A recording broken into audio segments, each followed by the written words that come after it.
Trump's tariff backfires, Canada refuses to bow, we will never be America's 51st state.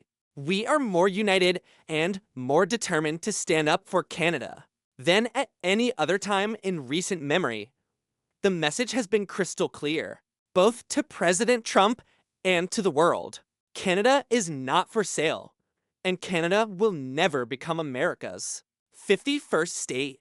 President Trump has celebrated his tariff campaign as a personal victory, pointing to the billions collected for Washington. But the reality is different. Those tariffs are backfiring at home, driving up costs for American families and placing added strain on U.S. businesses. While the president frames tariffs as a show of American strength, Canada is holding its ground. On August 18th, Prime Minister Mark Carney met with Ontario Premier Doug Ford in Ottawa. Their discussions focused not on Washington's unpredictable moves, but on how Canada could strengthen its own competitiveness. Carney emphasized that the future must be built at home through investments in housing, infrastructure, steel, autos, and emerging industries like artificial intelligence. His point was simple: Canada must build resilience from within. Ford echoed that message in his own way, reminding Canadians that President Trump is unpredictable. No one knows what he'll do tomorrow morning. Ford remarked, the solution, he argued, is to make Canada the most competitive destination for investment by reducing taxes, cutting red tape, and keeping production local. Last year alone, Ontario attracted nearly 40 billion Canadian dollars in foreign direct investment, creating more than 25,000 jobs. The challenge now, Ford said, is to repeat and expand that success, even under tariff pressure. Both leaders called this approach Team Canada not just a slogan, but a strategy. It means provinces, territories, Indigenous communities, and businesses standing shoulder to shoulder. And the message was directed not only at Canadians, but also at audiences in the United States. Tariffs on Canadian goods are, in reality, taxes on American families because the two economies are inseparably linked. Canada is not standing still. Over recent months, both federal and provincial governments have rolled out support worth tens of billions of dollars to protect industries and workers. Ontario alone has launched a $1.5 billion financing program to support companies impacted by U.S. tariffs. A further $2.5 billion is being invested in skills training, helping workers transition into new opportunities. Another $500 million fund is ensuring that critical minerals mined in Ontario are processed domestically, not shipped abroad. Meanwhile, new internal trade agreements have been signed with every province and territory under the Canadian Free Trade Agreement. Officials estimate this could add more than $200 billion to Canada's economic output. In the coming years, the federal government continues to prioritize healthcare, infrastructure, and housing, reinforcing both social and economic stability.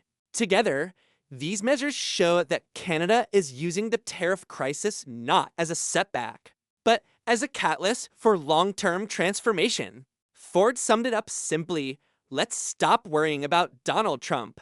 Let's focus on Ontario, on Canada, and on every province and territory. President Trump presents tariffs as proof of success, but they are raising costs in his own country. Canada, in contrast, is focusing on endurance, competitiveness, and vision. This is not just a trade dispute. It is a test of resilience, and Canada is showing it is ready. Carney and Ford may differ in style, but they share the same message. Canada will not retreat, will not wait, and will not bend. Instead, Canada is adapting, rebuilding, and preparing for the future. For decades, Canada's supply management system has been the backbone of its dairy industry. To American producers, however, It has long been portrayed as an unfair barrier shielding Canadian farmers, while limiting U.S. access to the market. Now, with tariffs rising and trade talks under strain, the question is clear. Can President Trump force change in a system that Canada has vowed to defend at all costs? Canada's supply management system strictly controls how much dairy can be produced at home and how much foreign product can enter the market. Imports from the United States are capped at just 3.5% of Canada's dairy sector. Go beyond that. And the tariffs soar to 141% on milk and nearly to 199% on butter. According to the Canada Border Services Agency, the policy has been in place for more than 6 decades. Its purpose, to keep prices stable and protect thousands of family-run farms from being overwhelmed by massive U.S. operations capable of housing tens of thousands of cows. Under the KUSMA trade agreement, USMCA in Washington, dairy is covered. Yet President Trump has repeatedly criticized the system, calling it unfair to American producers. From Washington's perspective, the numbers tell the story. U.S. producers already export about $800 million in dairy products to Canada each year. Canada, in return, ships about $300 million south of the border to Trump and his allies. The caps and steep tariffs represent lost opportunity. Just weeks before Trump's most recent tariff increases, Canada's parliament passed new legislation, making supply management untouchable in future trade deals. The law, backed by every major party, ensures that no government can use dairy as a bargaining chip without repealing the law first, a move that would carry a heavy political price. Those were President Trump's words as he doubled down on his industrial strategy. But winning in artificial intelligence will require more than tariffs. It will require energy. Data centers are not ordinary facilities. They consume orders of magnitude more power than traditional internet Teradata hubs. After August 1st, as trade negotiations with China and Canada stalled, Trump's latest tariff push began colliding with an undeniable reality: America's rising demand for energy and critical minerals. And here's the truth Washington cannot afford to overlook: the United States relies heavily on Canadian supply in the race to lead AI and semiconductor manufacturing. Cutting that connection could harm America more than Ottawa. Industry leaders admit the biggest challenge is energy consumption. Massive AI campuses can draw over 1 gigawatt each, the equivalent of powering hundreds of thousands of homes. In Virginia, the largest data center market in the world, Dominion Energy projects electricity demand could double in the next 15 years. And Virginia is just one example. From Oregon's server farms to Texas's tech corridors, AI facilities are multiplying, each requiring massive, constant streams of electricity. At the same time, Trump has proposed a 100% tariff on imported chips to pressure companies into building fabs in the U.S. Apple, for instance, pledged $100 billion in new American projects. But fabs and data centers both require vast, reliable power, which brings us back to Canada. Canada is already America's largest energy supplier. According to 2024 trade data, 3.8 to 4.3 million barrels of crude oil per day flowed south of the border. Natural gas imports averaged 8.5 billion cubic feet per day, a 7% increase from the year before. Electricity transfers totaled 11.4 terawatt hours, enough to power 1 million U.S. homes annually. Canada supplied 27% of U.S. uranium imports, sustaining much of America's nuclear fleet. On top of oil, gas, and uranium, Canada holds key critical minerals essential to advanced manufacturing. Ontario's high-grade nickel has no U.S. substitute in certain defense and battery applications. British Columbia's germanium is critical for fiber optics, solar panels, and night vision systems. The Trail smelter is the only Canadian source. These resources cannot be easily swapped in from other suppliers. Supply chains would take years to adjust.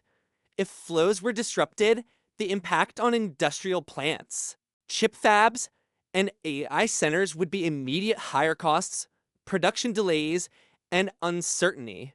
Canadian leaders often describe their country as an energy superpower, and with reason.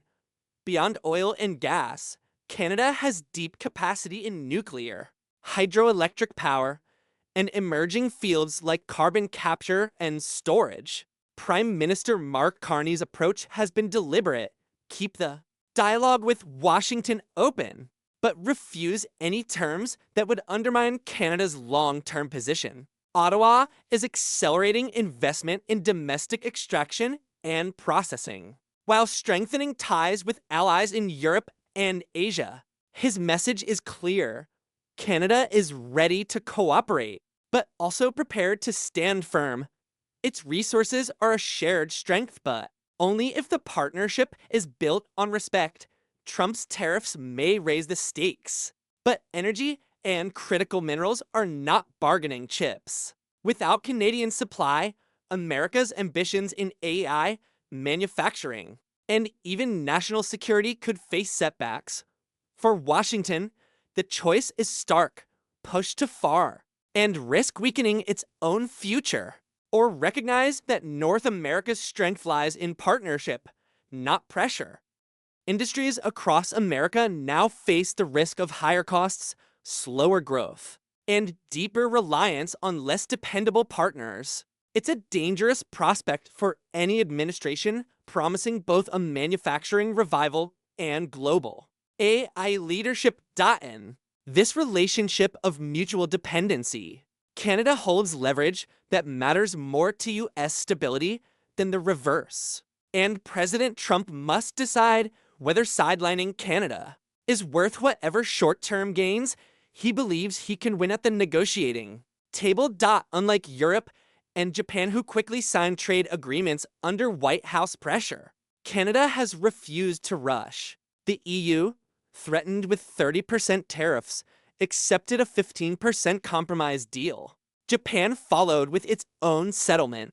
Both were designed more to dodge punishment than secure long-term advantage. But Canada, Ottawa has taken a different approach. No drama, no theatrics, no handshakes for the cameras. Instead, Prime Minister Mark Carney's government has calmly said, "Not now." And that quiet refusal is exactly what frustrates Trump the most. Even if Trump imposes a 35% tariff this week, analysts argue that Canada's customs exemption under the Canada-US-Mexico Agreement provides a built-in shield. Nearly 90% of Canadian exports to the U.S.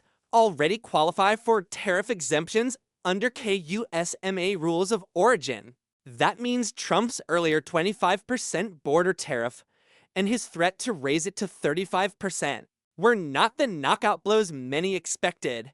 Europe and Japan have no such buffer, but Canada does. And that structural advantage allows Ottawa to reject one-sided deals without fear. Behind the scenes, Canada's cabinet is running through contingency plans protecting industries, preparing legal countermeasures, and reinforcing trade ties elsewhere. This preparation gives Ottawa confidence to hold the line.